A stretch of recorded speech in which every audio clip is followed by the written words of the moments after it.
Oxford graduate, a leading Georgian poet. You can recall his poem Lights Out that was included in BA English. You can recall his mastery of using extended metaphor of forest for sleep. Thomas joined First World War in 1915 and was killed by a blast of shell in January 1970. So he is victim of, you can say, shell, very significant aspect of First World War event as well as First World War poetry. His war poems, his war poems are of a countryman perceiving the violence done to the natural order. How nature is ravished by the violence of war, that is a very important concern of Edward Thomas. Two of his poems I'm going to share with you. First is Tears and second is Rain. It seems I have no tears left, they should have fallen. Their ghost, if tears have ghost, did fall. That day, when 20 hounds streamed by me, not yet combed out, but still all equal in their rage of gladness. I have again and again asked you to point out expressions of war literature which are peculiar. One example is here, rage of gladness. Upon the scent, made one like a great dragon in blooming meadow that bends towards the sun. And one bore hopes. So, speaker of this poem begins with the claim that he has been left with no tears. Why it has happened? He recalls two incidents in this poem. So first incident is when 20 hounds streamed by him. And you can say uh, attacking, assaulting hounds and rage in their eyes that has, you can say, influenced the psyche of the speaker. And he feels that he has been deprived of natural response of shedding tears in any pain. We can compare it with the situation when someone even loses to cry and shed tears in utter grief. हम अपनी जिंदगी में इस किस्म की example देखते हैं जब किसी का जवान बेटा या एक से ज्यादा बच्चे एक ही हादसे की नजर हो जाते हैं तो आमतौर पर माओ के चेहरे जो हैं या वालदेन के चेहरे जो हैं वो एक्सप्रेशन लेस हो जाते हैं. So that's not absence of grief, that's a peak of grief which acts in this. A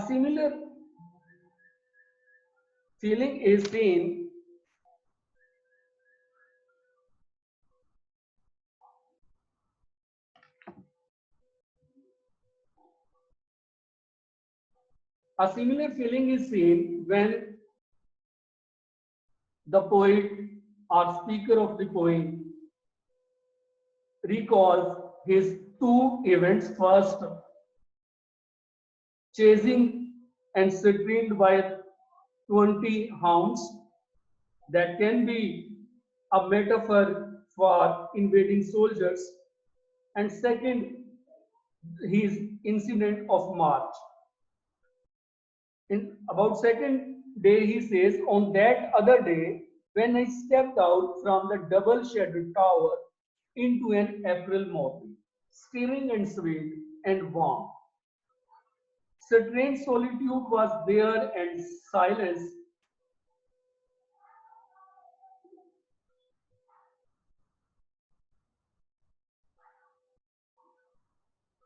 Strange solitude was there and silence, a mightier charm than any in the tower, possessed the courtyard. They were chanting guards. Soldiers in line, young English countrymen, fair-haired and ruddy.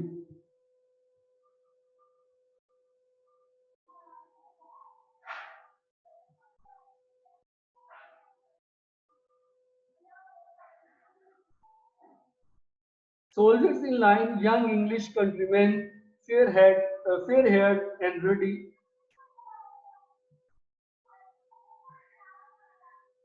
in white tunics, drums and fifes were playing. The British,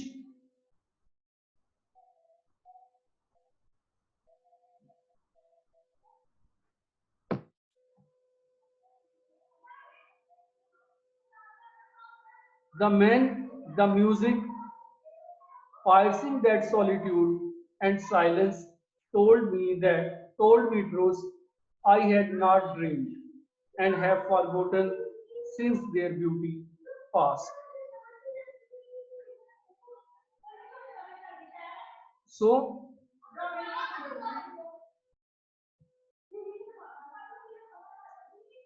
first event was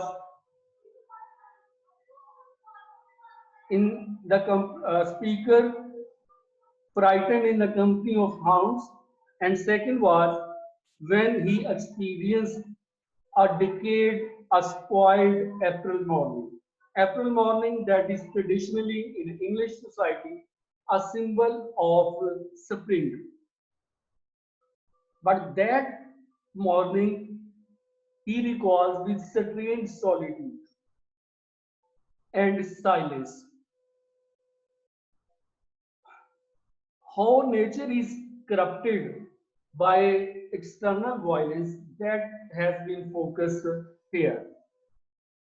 Then he mentions the soldiers who were actually making their lines and who were advancing towards countryside, and then there you can say anthem or national song, which was actually the song of infantry in the British Grenadiers, and that sound was piercing the solitude and silence. And then he claims in his concluding line that that morning told him truths which he has never dreamt before. And reason behind that new revelation, that new face of nature in spring season was the beauty that has been snatched from nature and spring. As mentioned earlier, Thomas is a Georgian poet, and Georgian poets mostly celebrate nature. But because of his interaction with atrocity of war, landscape of war, and soldiers' dilemma in war, he is depicting the nature which once he used to eulogize it in a quite different way.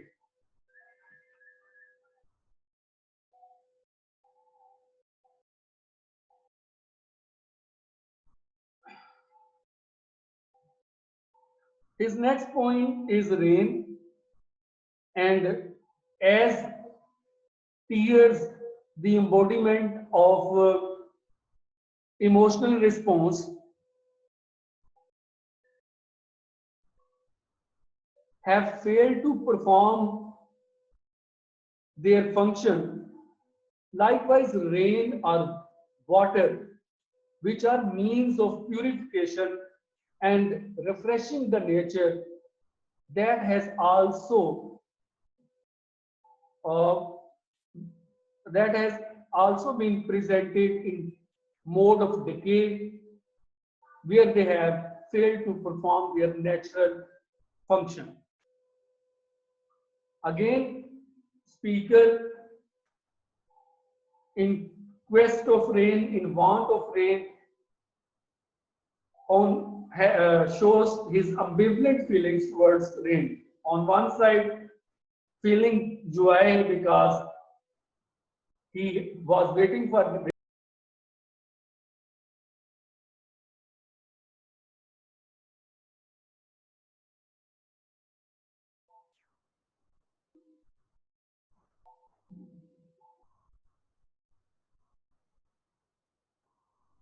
speaker of this poem speak rain, midnight rain, nothing but the void rain on this bleak heart and solitude and me.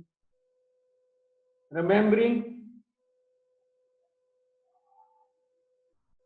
again that I shall die and neither hear the rain nor give it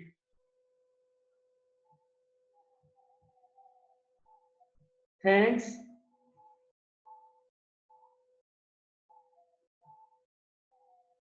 for washing me cleaner than I have been since I was born into this solitude. Here we can see first response of speaker to this natural phenomenon of rain, that he has been waiting for rain which he has suddenly come across because he needed to clean himself, wash himself, and probably in implied sense, there was a dire need of purging himself. Rain showered in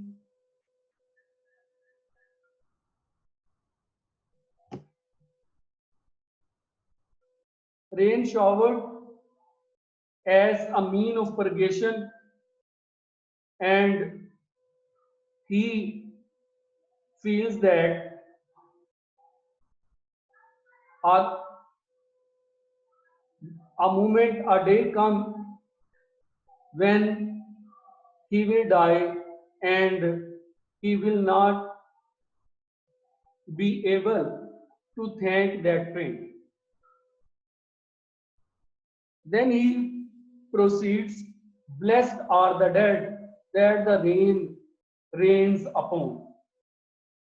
But here I pray that none whom once I loved is dying tonight are lying still awake, solitude, listening to the rain, either in pain or thus in sympathy, helpless among the living and the dead.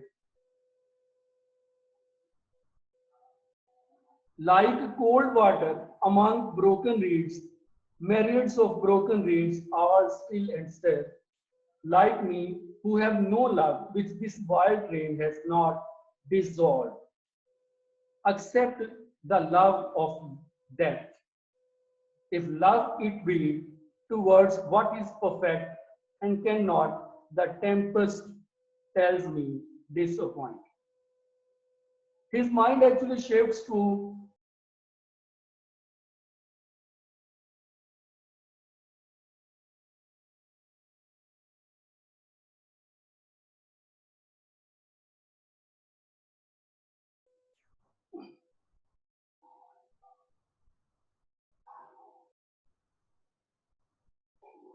he remembers an other function of water, that is for the dead, The dead are washed before their burial. So he thinks that blessed are the dead that the rain rains upon. And the soldiers, both soldiers, I mean alive and the opponent, they have a prayer and they want that they should be purged, they should be washed, they should be made pure with water after their death.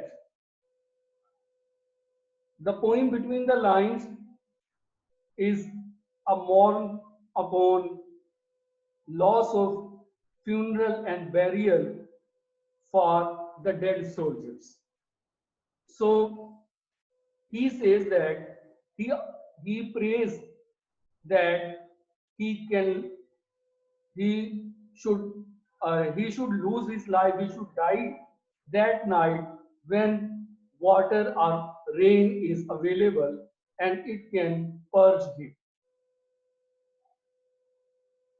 And he feels that rain is blessing for living and dead both, but he also finds something horrible in rain that he calls cold water and wild rain. That cold water and wild rain actually has dissolved all forms of love. Means the forms of love which are indicator of life, and there is love for death only which remains. Love for life, love for future, love for children, love for family, all have vanished, but love of death is there, and even immediate death, so that he can die and he can get purgation or through water after his death. So both these poems are in Georgian style of poetry, both Tears and Rain. They show that nature is not actually force of inspiration for the speaker or observer. Nature has turned into a decayed form of civilization. Nature has turned into something that is bleak, and even if it awakens a feeling in speaker that is not of regeneration or resurrection, that is actually of disappointment, belief, and hopelessness.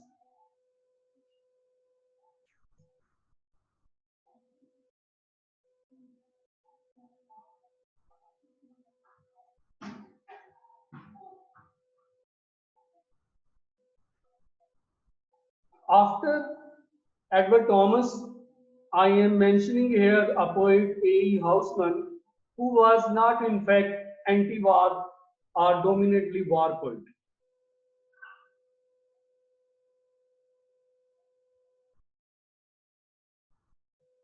Actually, A.E. Housman is a poet who actually writes about doomed youth or despaired youth as well as beauty of nature in his poetry.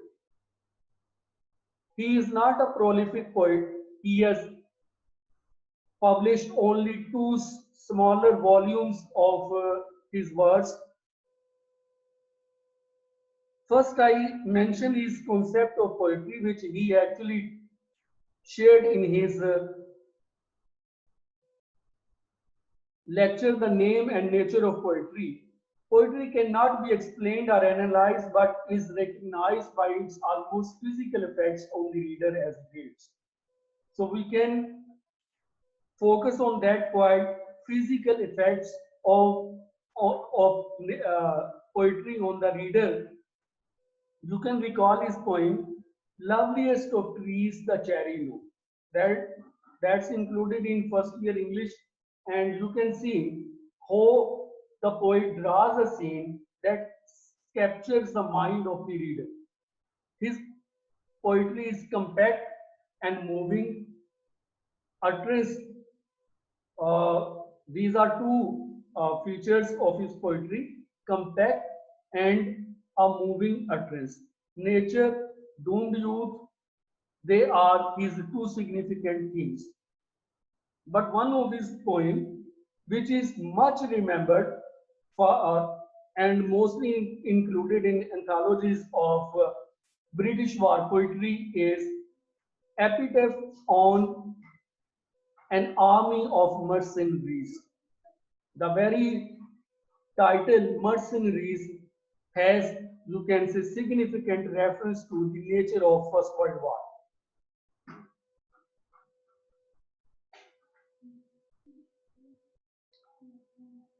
I just read the line, I won't explain much. These in the day when heaven was falling, the hour when earth's foundations fled, followed their mercenary calling, and took their wages and are dead. Mercenaries calling and took their wages and are dead. Their shoulder held the sky suspended. Hold the sky suspended is a metaphor which is used for soldiers who try to actually hold the suspending sky through their role of killing and uh, inflicting pain and injury upon others. The soldiers stood and earth's foundation stayed. What God abandoned, these defended. What God abandoned, these defended.